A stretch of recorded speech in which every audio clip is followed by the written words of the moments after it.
사랑하는 시흥동산교회 성도 여러분, 좋은 아침입니다. 우리 하나님의 보호하심은 늘 우리 곁을 지키고 계십니다. 저희 막둥이 딸이 이제 걷기도 하고 점프도 하고 가족들이 그 아이를 졸졸 따라다니느라고 저녁이 되면 다 진이 빠지는 상황이 계속해서 속출하고 있습니다. 그 아이가 넘어질까봐, 또 엉뚱한 길로 갈까봐, 더러운 걸 만질까봐, 차나 자전거에 가까이 가지 않도록 졸졸 그 뒤를 따라다니면서 지키는 것이죠. 우리 하나님 아버지의 사랑이 저와 여러분들에게 그와 같이 가까이에서 우리 등 뒤에서 임하고 있습니다. 우리가 그 사실을 기억하며 오늘도 자신감과 담대함을 가지고 승리하는 한 날 되시길 축복합니다. 자, 오늘 2021년 6월 17일 목요일 시동을 위한 메시지 지금 시작합니다. 오늘 우리에게 주시는 하나님의 말씀은 잠언 25장 1절에서 14절의 말씀입니다. 잠언 25장 1절에서 14절의 말씀. 먼저 2절 말씀을 함께 보겠습니다. 이를 숨기는 것은 하나님의 영화요, 이를 살피는 것은 왕의 영화니라. 이를 숨긴다는 것은 하나님의 영화이다. 이게 무슨 뜻인가? 하나님의 지혜는 우리로서는 측량 불가이죠. 그 지혜는 무한하고 영원하여서 우리 같은 피조물이 감히 이해할 수 없는 영역에 있다는 것입니다. 우리는 단지 하나님이 우리에게 말씀해 주시고 계시해 주신 것까지만 알 수 있을 뿐이죠. 사실 하나님이 우리에게 일부러 감추려고 하신 것이 아니라 하나님의 성품과 섭리, 그 구원의 계획, 하나님의 나라, 이런 모든 하늘에 속한 일들은 인간의 이해를 초월하기 때문에 인간에게 마치 숨겨진 비밀처럼 보인다는 거예요.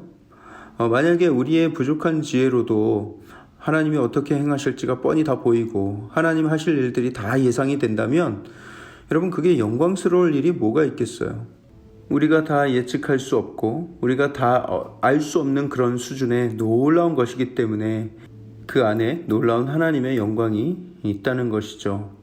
그런 차원에서 하나님의 영광은 그 감추어진 데서 더 빛난다 라고 볼 수가 있습니다. 4절 말씀도 함께 볼까요? 4절에 은에서 찌꺼기를 제하라. 그리하면 장색에 쓸만한 그릇이 나올 것이요. 여러분, 미국에 유명한 성이 있는데 스미스시 아시죠? 스미스. 우리나라의 김철수 같이 교과서에 나올 수 있는 이름 같이 마이클 스미스, 이렇게 뒤에 스미스라는 성이 있는데 그 스미스의 뜻이 뭐냐? 대장장이라는 뜻입니다. 여기에서 나오는 이 장색인 거예요. 그래서 은에서 찌꺼기를 제하고 불순물을 건질러내어서 순수한 은으로 만들어내면 그 은을 스미스 씨가, 대장장이가 아름다운 그릇으로 만들어내기에 알맞은 재료가 될 것이다. 그러면 여기에서 은에서 찌꺼기를 제하는 것은 무엇을 의미하는가? 그것은 바로 다음 절인 5절에 기록된 바와 같습니다. 왕 앞에서 악한 자를 제하라. 그리하면 그의 왕위가 의로 말미암아 견고히 서리라. 어떤 조직에서 반역을 꾀하는 악한 사람이 있다면 그 사람을 속히 제하여야 합니다. 여기서 말하는 악한 자란 왕의 뜻을 거스르며 자신이 결국 왕의 영화를 차지하려고 하는 사람을 가리킵니다. 단 여기서 우리가 주의해야 할 점은 바로 그것인데요. 이 본문에서 말하고 있는 악한 자는 왕의 의견과 반대 의견을 가진 사람을 말하는 게 아닙니다. 어떤 신하든 왕이 가진 생각과 다른 의견을 얼마든지 가질 수 있죠. 그리고 왕을 위해서, 그리고 그 나라를 위해서 자신의 생각을 솔직하게 왕에게 말할 수 있어야 합니다. 그런 사람이야말로 충신이라고 할 수 있겠죠. 오히려 왕의 생각에 늘 아무 생각 없이 동의하고 왕이 늘 옳다고만 한다면 그것은 충신이 아니라 간신배입니다. 왕을 위해서 자신의 소신을 이야기하느냐, 아니면 자신이 그 영광을 차지하기 위해서 소신을 펼치느냐, 이것은 완전히 다른 개념입니다. 그렇기 때문에 왕은 늘 신하들의 말에 귀를 기울일 수 있어야 되고요. 자신과 다른 의견도 수용할 수 있는 열린 마음이 늘 필요합니다. 그리고 어떤 신하의 마음에 왕을 존경하는 마음이 결여되거나 스스로 왕보다 더 높아지고자 하는 신하가 있다면 가차없이 제하여야 한다는 것을 말씀하고 있는 것입니다. 또 6절과 7절도 볼까요? 6절과 7절에 왕 앞에서 스스로 높은 채 하지 말며 대인들의 자리에 서지 말라. 이는 사람이 내게 이리로 올라오라고 말하는 것이 내 눈에 보이는 귀인 앞에서 저리로 내려가라 라고 말하는 것보다 나음이니라. 신하는 늘 왕 앞에서 겸손한 모습으로 섬겨야 합니다. 왕의 영광을 차지하려는 야욕을 보이거나 교만을 보인다면 그 목숨이 위태롭게 되는 것이죠. 오늘 잠언에서는 신하가 대인들의 자리에 서지 말아라 이렇게 말씀을 합니다. 그 이유는 그 신하가 마땅히 있어야 될 자리보다 더 낮은 곳에 거하고 있으면 사람들이 당신 왜 거기 있냐, 일로 올라와서 왕 옆에 앉아라 이렇게 말을 할 테지만, 스스로 자꾸만 높은 곳에 있으려 하면 당신이 왜 거기 있냐, 어디 건방지게 썩 내려가지 못하냐 하는 이런 소리를 왕 앞에서 듣게 된다. 그래서 망신살이 뻗칠 수 있다라는 거예요. 낮은 곳에 거하기를 즐거워하고 또 그 안에서 실력과 인품을 갖추기에 노력한다면 내가 스스로 높아지려고 하지 않아도, 스스로 높은 자리에 앉으려고 하지 않아도 결국에는 높임을 받게 될 것입니다. 교회 일을 하다 보면 그런 사람들을 발견할 때가 있어요. 높은 자리, 좋은 자리, 사람들의 인정을 많이 받을 만한 자리, 그런 자리를 탐하며 그 자리에서만 섬기려고 노력하는 사람들이 가끔 눈에 띌 때가 있습니다. 목사 눈에도 띄고 성도들 눈에도 다 띄죠. 그러면 하물며 하나님의 눈에는 안 띄겠습니까?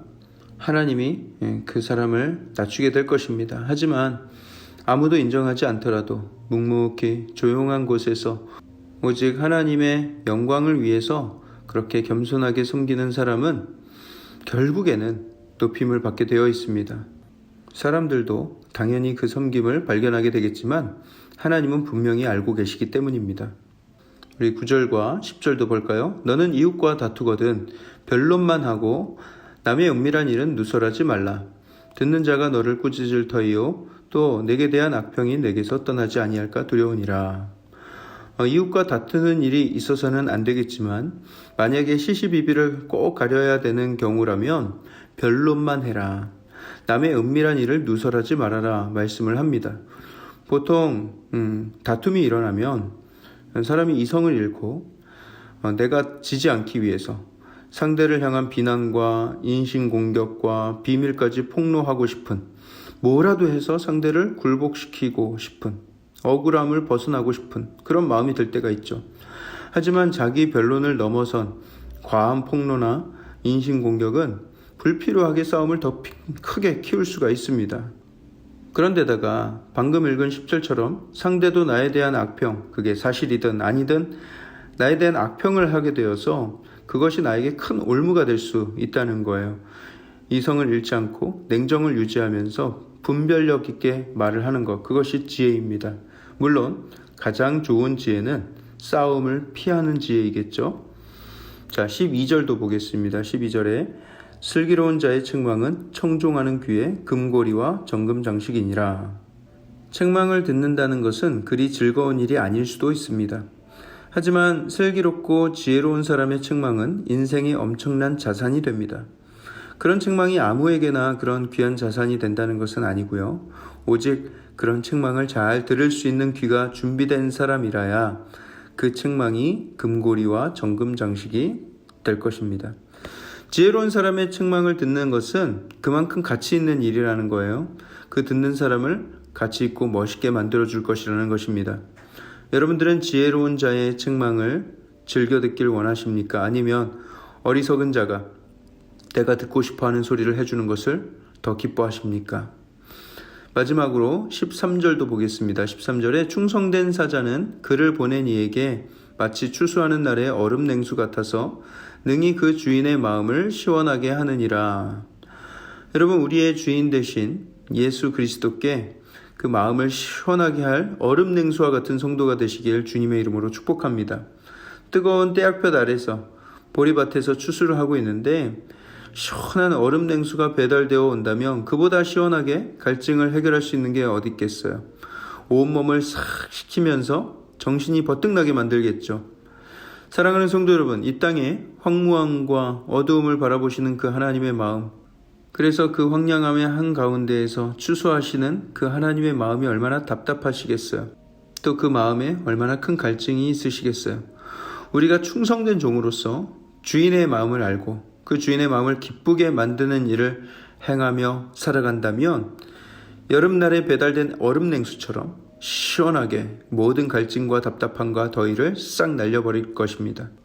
그런 충성된 종을 하나님이 얼마나 흡족해 하실지 그런 얼음 냉수와 같이 시원하게 쓰임받는 저와 여러분들 되길 주님의 이름으로 축복합니다.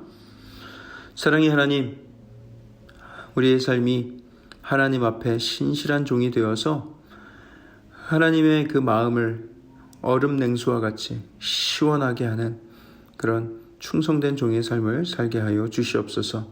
하나님, 우리는 하나님을 사랑하여서 그런 삶을 살기를 간절히 소원합니다. 우리에게 지혜를 더하시고 아버지 하나님 사랑하는 그 충성된 마음을 더하여 주시어서 하나님의 마음을 더 답답하게 하는 그런 사람들이 아닌 하나님의 마음을 시원케 하는 그런 얼음 냉수와 같은 복된 종들이 되게 하여 주시옵소서.